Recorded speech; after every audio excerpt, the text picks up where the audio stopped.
Selanjutnya yang ketiga, Internal Rate of Return atau IRR. IRR suatu cara untuk menentukan specific of return dari cash flow proyek selama masa investasi. Metode ini dapat diandalkan untuk mengukur aspek keuangan investasi dalam presentase atau apabila terdapat kesulitan dalam menentukan discount rate. Dengan IRR, rata-rata pengembalian investasi atau average return dapat diketahui.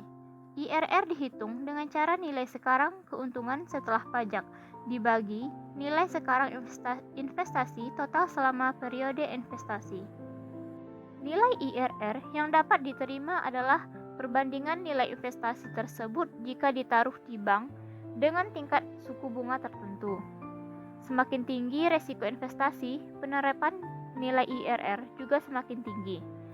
IRR sangat erat hubungannya dengan NPV.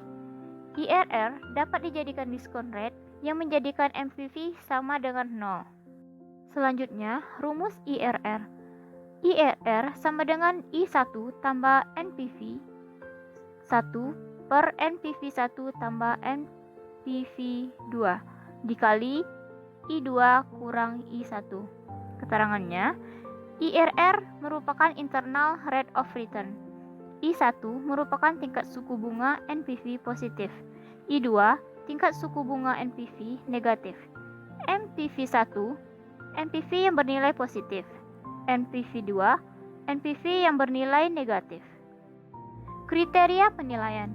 Apabila IRR besar dari I atau tingkat bunga bank, maka investasi layak dilaksanakan. Apabila IRR kecil dari I atau tingkat bunga bank, maka investasi tidak layak dilaksanakan. Semakin tinggi IRR, semakin baik untuk melakukan investasi.